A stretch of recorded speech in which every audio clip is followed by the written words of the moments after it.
Hi there, my name is Matt Smith and this is Mage Music. Today we're only doing one camera because I'm really freaking lazy. Okay, today we're reviewing 1999. Honestly, what can I say about 1999 in terms of backstory? I mean, 4 albums before it were reasonably successful, and as always, the more albums he made, the more successful they became. But honestly, with 1999, it's really the more successful album. This is where he started to finally be a hit, when he started to become more of a name than he was. He had fans, obviously, because, you know, how can you make 4 records without some kind of fan base buying your stuff and going to your shows? Anyway, with all that in mind, you have to understand that this is the point. This is like the last of the classic era, let's go with. There are many eras, and the way I break it up is 78 to 83 would be the classic era. And 84, actually, and 83 to 86 is the Revolution era. 87, well, you know, the end of 86 to specifically 1990? 1990 would be the second solo era. Then there's the new power generation. At some point, I just stopped. So, without further ado, let's just begin. The album begins with 1999. Okay, let's get something straight. I'm probably going to say this about every Prince album up until a certain point. The opening tracks are very strong. Prince obviously knows how to open an album. He knows where to pick. You know, he knows what songs to pick for the opener. So, you know, you gotta give him that. And, I mean, it's a good party song. I mean, it's honestly Prince's first real hit. I mean, does that mean it's his only hit? Obviously not. And by real hit, I mean, like, everybody knows him for... I mean, a lot of your lover is more like you've listened to some of his songs before already, and you bought the greatest hits, and you hear the song, it's like, oh, no, it was a hit, cool. But you don't know him from that. You know him from, like, 1999, all the pop hits. So, but 1999, the single is a 3-minute fun party track, but the 6-minute version is where it's at. And now we got Little Red Corvette, and honestly, I mean, this video was played heavily on MTV, along with Billie Jean by a certain man named Michael Jackson. You know, Prince's rival for no reason whatsoever. Just no reason. Come on, Prince. Michael Jackson is nothing like you. And what do I think of Little Red Corvette? I mean, I think it's a great song. I really do. In fact, I think it's, aside from 1999, it's the best song on the entire album. In fact, I think it might be better than 1999. That's because it's one of the only, like, one of the first Prince songs I actually really liked, so I have it's a special place in my heart. Now, if you like dance mixes, Little Red Corvette's got a dance mix. And don't worry, if you're not a man of vinyl, Ultimate Prince has you covered. It has the dance remix of Little Red Corvette.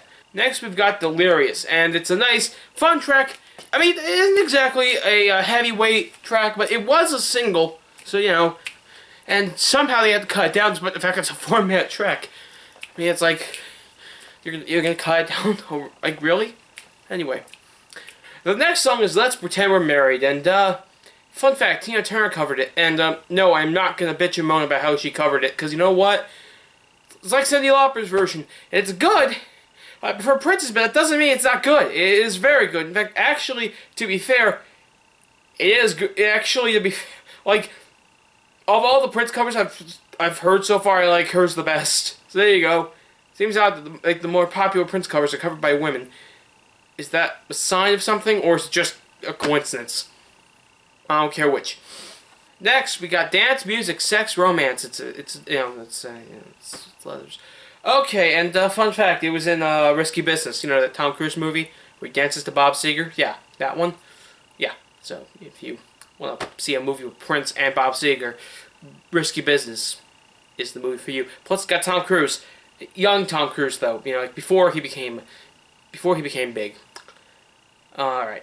The next song is Automatic, and, you know, this is where you begin to notice something about this album. I may praise it to death, but it doesn't mean I love everything on it. Like, I'll tell you my standouts, but, I mean, you won't be surprised, probably. But you might be. Who knows? I doubt it, though. But Automatic, it's a song, alright. That's all I can say is that it's a song. Next is Something in the World Does Not Compute, and, it's fine. Not one of my favorites, but I don't hate it either. The next song after that is Free, and it's a very nice piano-driven song. That's always nice to have. It's a very slow song with opposite lyrics, like don't cry unless you're happy, don't smile unless you're blue. It's things like that that just, yeah, it's, But, still, I like it a lot. Though, I mean, there are other songs that could have been there in its place, like Moonbeam Levels. Okay, so the next two songs are more like one song that was split into two. The first half is Lady Cab Driver, and it's about Prince doing, with his girlfriend who's a cab driver. At least I think it's his girlfriend, and they do some things in the back of that cab, and for things like Disneyland and his brother, all that kind of stuff. Don't listen to the song to get what I'm saying, because God, I can't get what I'm saying. And then we got All the Critics Love You in New York, and oh God, I thought I was deaf when I first heard this. I thought I was losing my hearing. Nope, I'm not. No, the vocals and the verses are quieter. I don't know who designed it this way, probably Prince, but still, why? I want to know what you're saying. I don't want to read the lyrics sheet by default. I at least want to get some of the lyrics by myself without having to read them. Let me at least try to guess, but I can barely hear it. If you want to. It's like, it's so quiet, you can't hear it. Unlike me.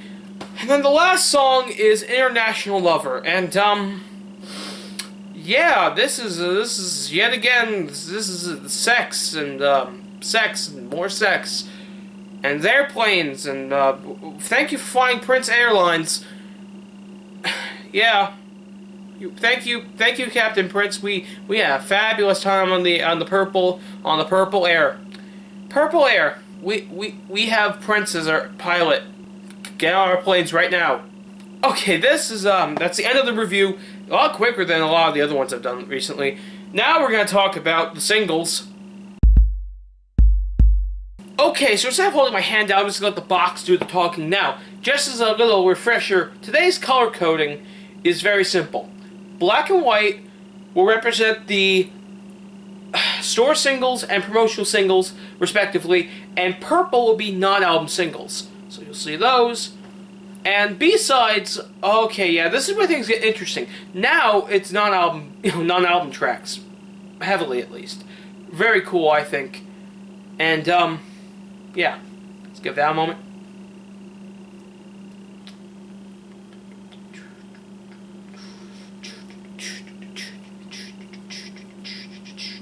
Yeah! Okay. Okay, then. Let's talk about a couple of non-album singles. In fact, that's the new segment, the non-album singles. Okay, yeah. So well, I'm not gonna go in any particular order, just to be safe and just to make some sense. But we got Horny Toad. It's almost like a sequel to Delirious, except shorter. Shorter than the single Delirious, which is short enough. And I mean, it's very it's even more dancier than Delirious. And sure, the lyrics are kind of messed up, but oh well, hey, could be worse.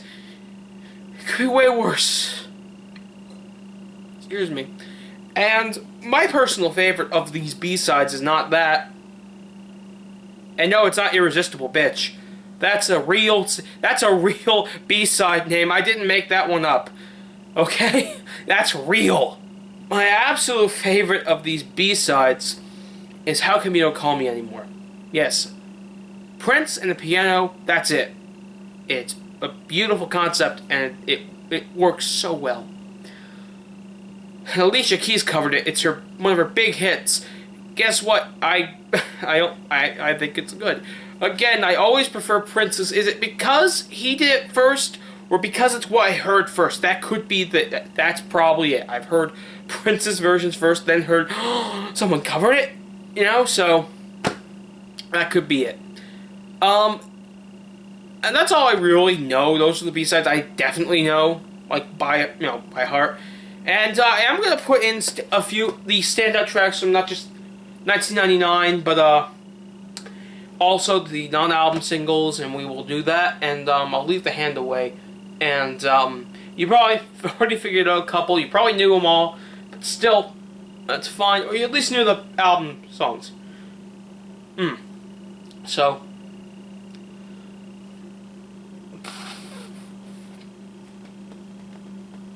Did you see that baseball game this recently? Yeah. I didn't. I don't watch baseball. Okay then.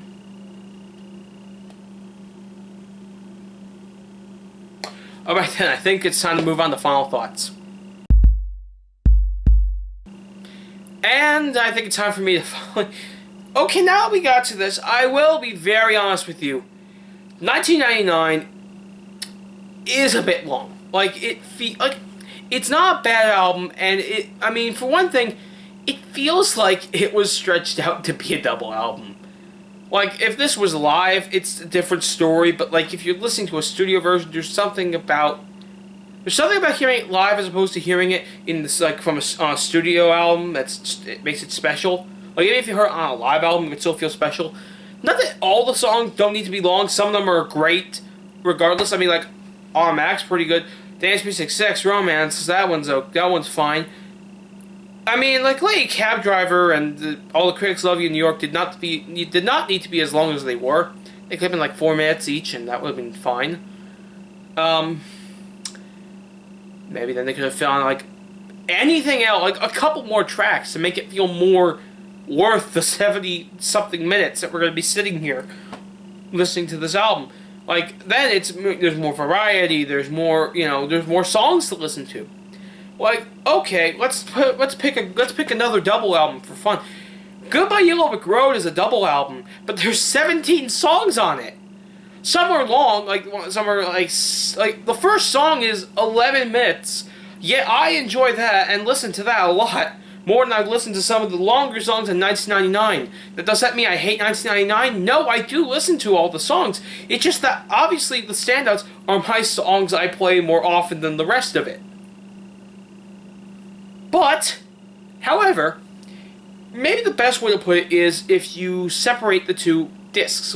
So if you go on Wikipedia and you look up the track listing for the vinyl version of 1999, if you split up that way and listen to each disc periodically, wouldn't be a bad idea. And hell, I might just not even sit through, but actually listen through all of 1999 again. Maybe reevaluate my entire opinion.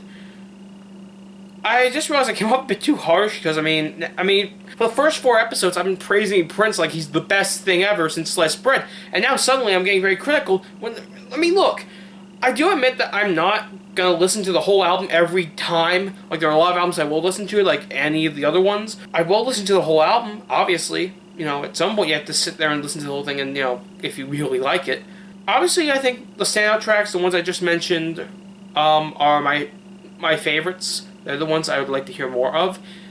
And, so with all that in mind, thank you for watching this very strange video, and, next Mage music. Look, I already gave it away, but it's gonna be Purple Rain. I mean, obviously, it had to be Purple Rain. That was the plan the whole time.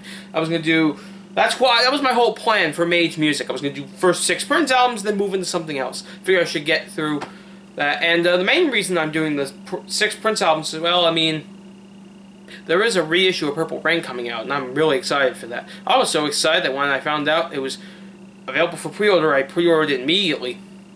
So, yeah, gives you an idea of how important Purple Rain is to me. Goodbye.